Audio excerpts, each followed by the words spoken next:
Hi everyone, Big Pauly back for a brand new video, a brand new cinema trip. Yes, today, May the 3rd, I'm actually here at Cineworld in Ashford. I'm going to go in and watch Guardians of the Galaxy Volume 3. Really excited for this. Love the Guardians films. I'm hoping this is going to be a big, glorious return to epic Marvel. You know, because since like Endgame and Infinity War, the Marvel films have just been okay. They've been good. Some of them have been really good. But we've had nothing epic since those brilliant films. And the Guardians of the Galaxy films have always been fun films to watch. And this one is directed by James Gunn. So I've got high hopes for this one. And it looks fantastic from the trailer. I'm here, I'm going to watch it in IMAX in 3D, so really looking forward to that. I think probably going back to previous films, the last great, truly great Marvel film was Spider-Man No Way Home. So I'm hoping this is going to put Marvel back on top form. Oh, fingers crossed, fingers crossed. Right, okay, got 20 minutes, so let's go in, get me tickets. And let's go and get me seat. Oh, and my glasses as well. Got to pick up my 3D glasses.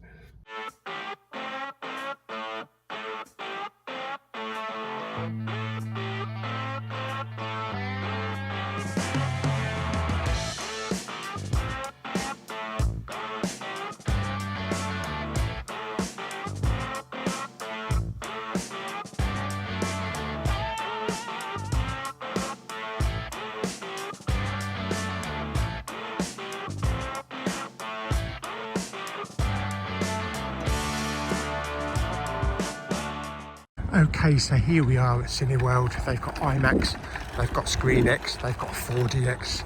That's where I'm going, the IMAX. This is probably one of the first Marvel films I am really excited to see. So yeah, let's get in there. Okay, here we go. Oh yes, Cineworld IMAX. Oh, get me in there, get me in there. Doo-doo.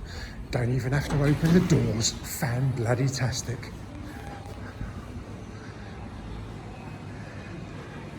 All right, let's go and get the tickets. I love this floor.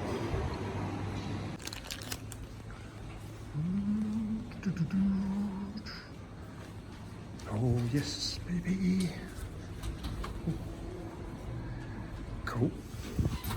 Oh yes. That does look good. Oh wow, that does look good. 4DX. No, we're going to bypass that today. We're doing IMAX. IMAX laser. Okie dokies. There's the 4DX over there. Here's the IMAX. Where are we? We are K5.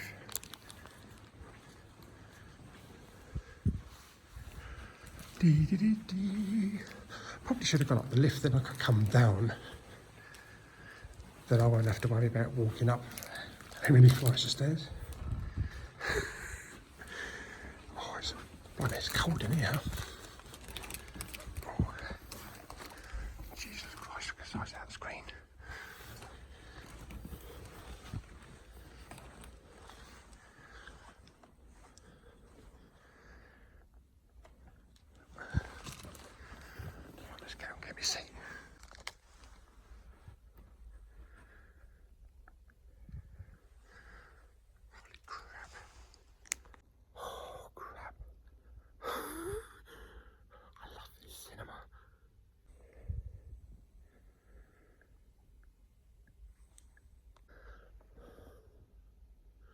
Yeah, I think I'm the only one in here at the moment.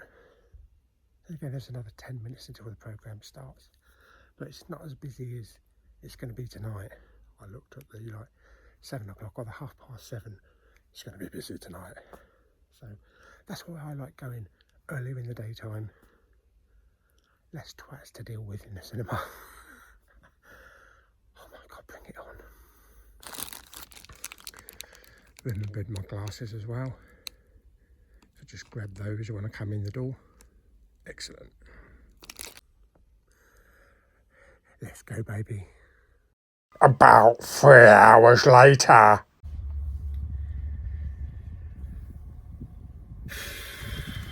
Right. Okay, I've just come out of seeing Guardians of the Galaxy 3, written and directed by James Gunn. Now, since Infinity War and Endgame, there has been a lull in the MCU. Like I say, some films have been good, some films haven't. Some films have relied too much on the comical side, and there just hasn't been that epicness that we had with some of the earlier films, with Iron Man, Winter Soldier, Civil War, you know, and Infinity War, Avengers, you know, the 2012 one, and Endgame. And the last couple of Marvel films is just go to the cinema. You're kind of excited that you're going to see a new MCU film, but you come out and you're like, yeah, that was all right. I feel this has kickstarted it. This is what the MCU needed after what's recently happened. This is a massive kick up the arse. This, in my opinion, is top tier. This is top tier MCU. I'm not getting into any spoilers. The film revolves around the High Evolutionary. He's one of those villains that evoke fear. He's totally mad. But he believes he's like Thanos. He believes that he can build a better world, a better planet, you know, a better universe. So he has that kind of side. But he's also kind of vicious as well. And we see that with Rocket. And a lot of the film revolves around Rocket's backstory, his history, where he came from, how he came to be. And that was a fantastic backstory. I've got to admit, in 2.5 hours, it gave us so much history of Rocket and more understanding of that character and why he is like he is. Of course, we've got all the regulars back, you know. We've got Groot back and Gamora Mark II, and Quill, and just all of the other regular characters from the Guardians films. All I'm going to say, the beginning of it kind of like follows on from the holiday special. So if you haven't seen the holiday special, watch the holiday special on Disney Plus, because it kind of like follows on from that. But we even get the inclusion of Cosmo as well. We get quite a bit of Cosmo in this, the Russian dog. Kind of reminds me of Up. You remember the dog in Up with a collar, the talking bit. So yeah. It is big. It is huge on scale. It is colourful. It is comical when it can be comical, and it is hilarious when it can be hilarious, but it's also very sad, and it's also very emotional in certain scenes. And when it hits you, when those emotions hit you, it just evokes it. I probably cried 4 or 5 times, and we're not talking about like, oh, who dies? Does this person die? Does this person die? It's not about that. It's about certain characters and the circumstances that they're in. And it's 2.5 hours flew by.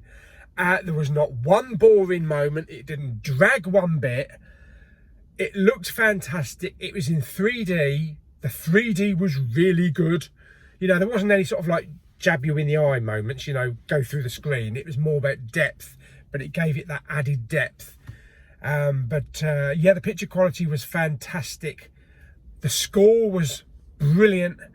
The music, you know what we like with the Guardians music. We've evolved a little bit in this film, so we've kind of like hit in the 90s and the 2000s with things like Beastie Boys and Bruce Springsteen. All the music fits perfectly, you know, don't worry.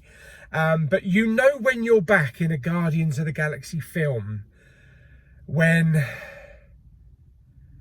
you kind of get that emotion of excitement while they're flying off to Since You've Been Gone by Rainbow. And you know you're watching a Guardians of the Galaxy film. So yeah, I can't say anything else. I don't want to spoil it. I don't want to talk about anything about this. You have to watch this. You have to go in not knowing any spoilers, so avoid spoilers on Facebook and Twitter, TikTok and all that kind of shit. Avoid spoilers if you can. The only downside, there is one little niggle, one little downside.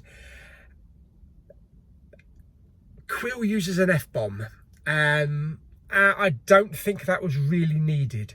I don't think that was really needed. Yeah, that's the only downside, but you know, it's a minor downside in a movie of so many pluses. So there we go. So fantastic. There are two end scenes. There is a mid-credit scene and there is a end credit scene. So stay for both of those. They are very interesting, a little bit comical, and it might evoke what's happening next. Yeah, so there we go. So that is my review of Guardians of the Galaxy Volume 3, a fitting end to the Guardians trilogy. Don't go and make a fourth film. Whatever you do, leave it alone. Leave it at a trilogy, which is what they should have done with Thor. You know, although Love and Thunder was entertaining, we didn't really need it. Leave these films as trilogies. It works great. You know, even with Captain America, leave it as a trilogy. But there we go. That is my review. If I was to rank it on a scale of 1 to 10, like I say, this is top tier stuff. This is top tier Marvel back again. And I haven't had this much fun and emotion since the Infinity War and Endgame films. Nothing since then has evoked this emotion and sense of fun and excitement and laughter, and you just come out of the cinema on a high, bouncing. So I'm going to give it 10 out of 10. The MCU is back, baby. The MCU is back. Fantastic. So there we go. That is my review. So I hope you enjoyed the video. Like it by giving it some thumbs up. Blah, blah, blah, blah, blah. Don't forget to subscribe, comment and share. If you can see it on the biggest screen possible, please do, because it is massive in scale. It is gorgeous to look at. There is so much going on and it just needs to be seen on the biggest screen you can possibly see. So if you've got an IMAX, do IMAX. Do IMAX 3D if you can. Do Screen X, or just do the biggest screen that you've got. I know some people can't help maybe not being able to get to the cinema or circumstances. You know, that's perfectly fine, but if you can, see it on the big screen. So there we go. So I hope you enjoyed the video. Till the next one, bye bye. I just got home and I completely forgot about Will Poulter as Adam Warlock. I really enjoyed his character in the film. He wasn't in it a whole lot, but kind of gave me vibes of Thor, the original Thor. Kind of like, he can be serious at one point, you know, he can be quite brutal, and then he can be very comical. But when he is vicious, he can be vicious. and there is a soft side to him as well. So I look forward to maybe seeing what happens with him in the future. But yeah, I thought I'd add that in because I didn't even mention it in the review.